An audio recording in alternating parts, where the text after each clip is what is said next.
अरुण प्रकाश जी की कहानी नहान आज आपके सामने लेकर आई हूँ।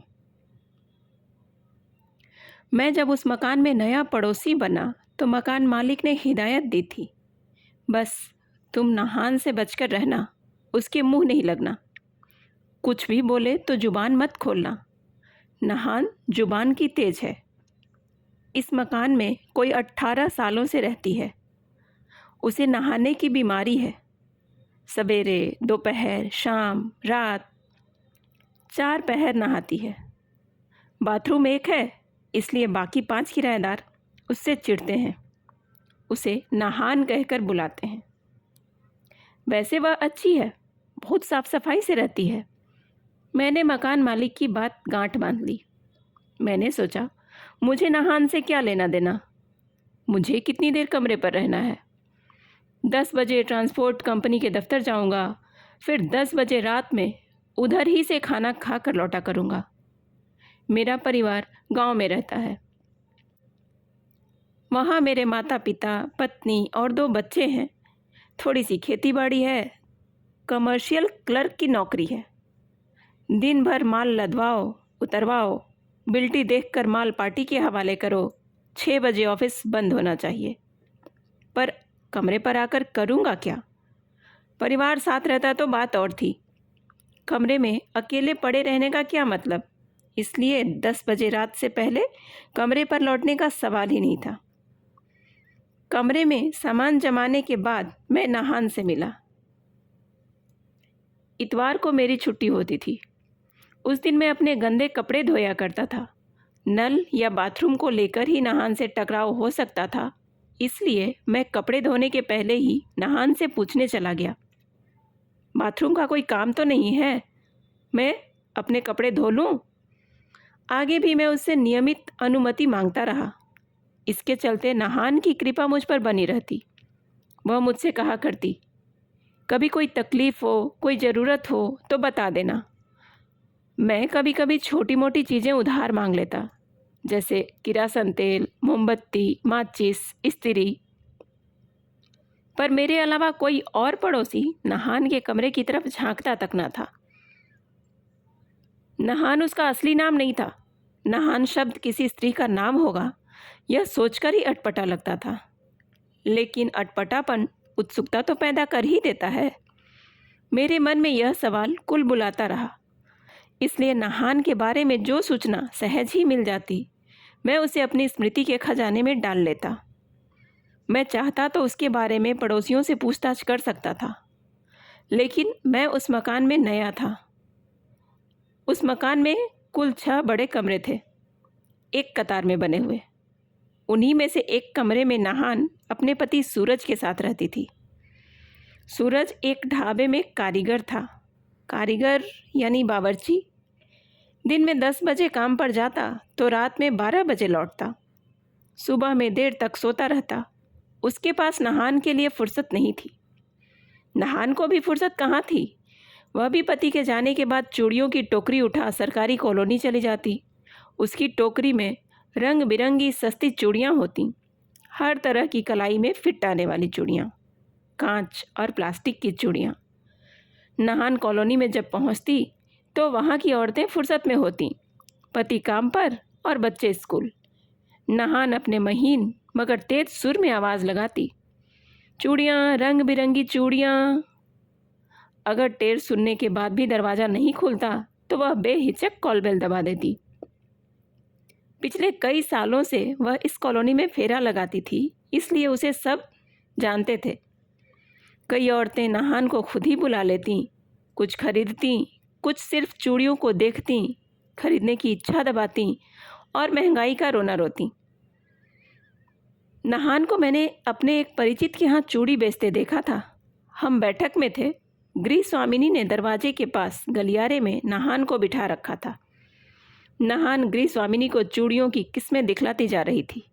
बुंदकी, खिरकिया, झरोकनी, चंदा, तारा, सूरजमुखी, लोकतारनी।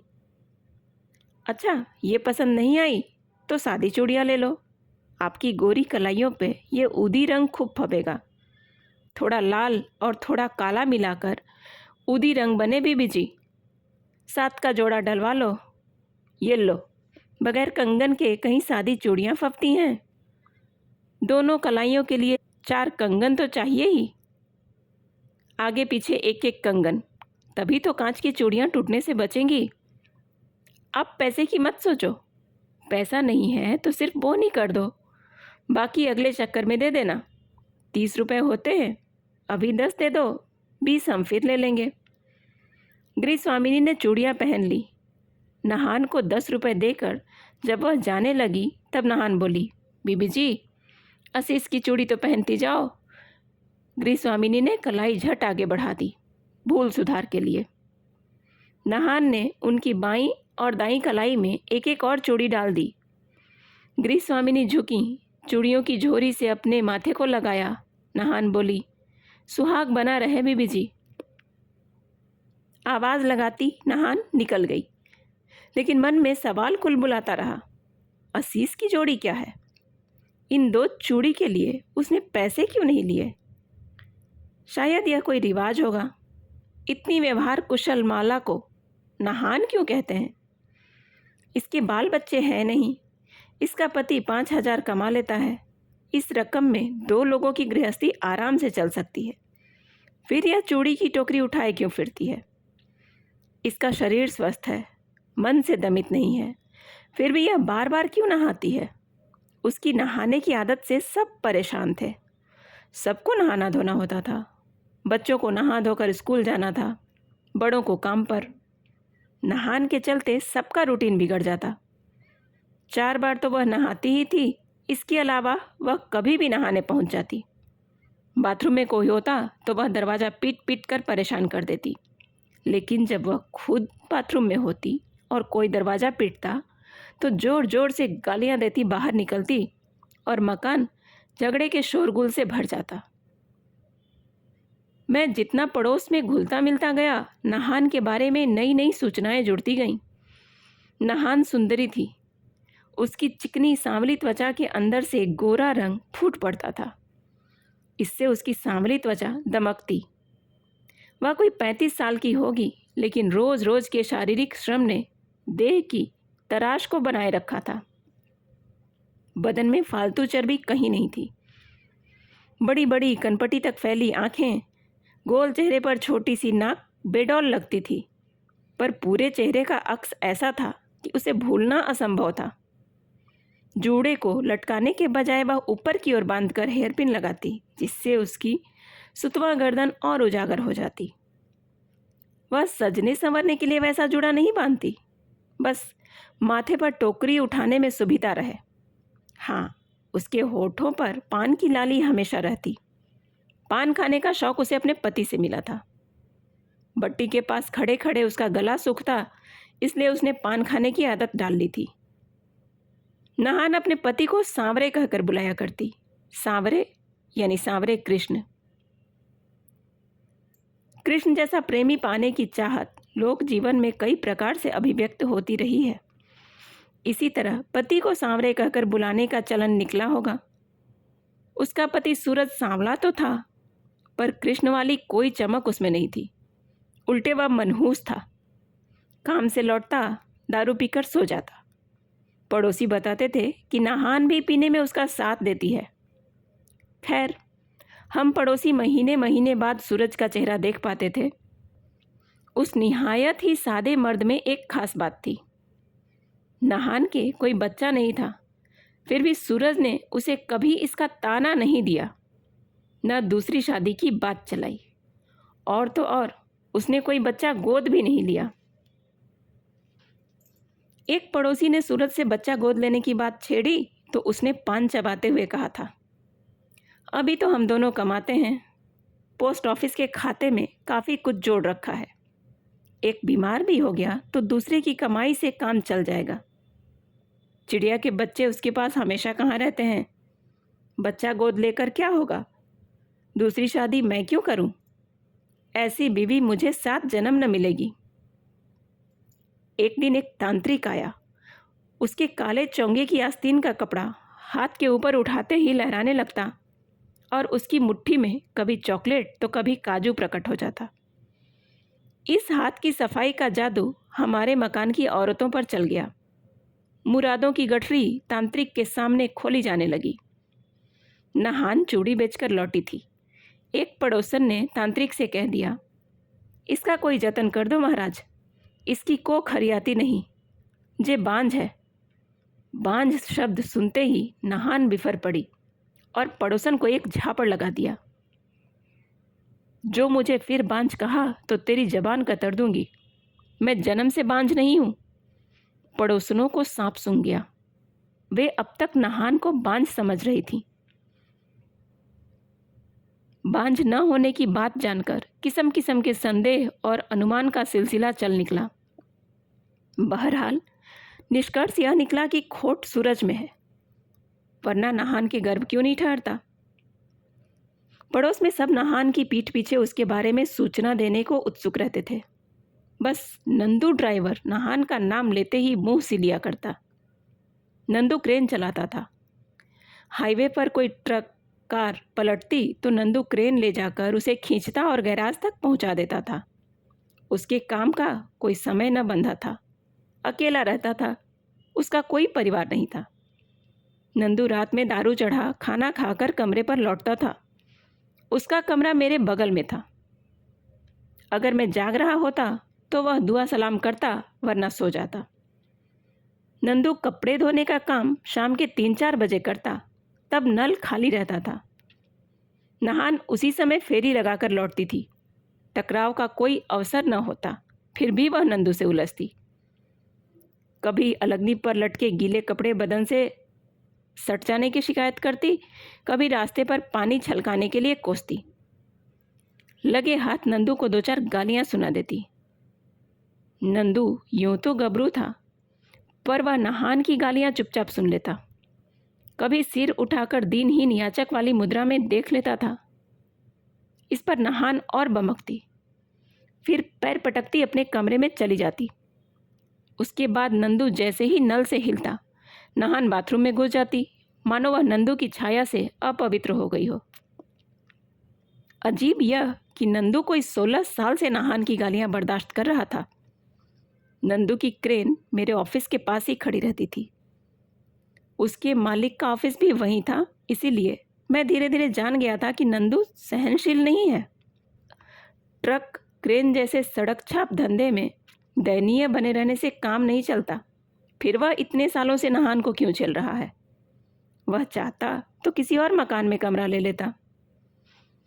तांत्रिक के आगमन से स्थिति विस्फोटक हो उठी थी। मेरे तीनों पड़ोसियों ने मिलकर नहान को पीट दिया। रोती कलपती नहान सूरज के ढाबे पर पहुंची। उस दिन मनहूस सूरज ताव खा गया। वह हाथों में लंबा करछुल लिए रिक्शे पर नहान के साथ आया। सूरज और पड़ोसियों में घमासान हो गया। 2 पड़ोसियों के सर फूटे, एक का हाथ टूटा। इस घटना के बाद सूरज तो भाग गया, पर नहान अपने कमरे में ही थी। आखिर पुलिस आई और नहान को गिरफ्तार करके ले गई।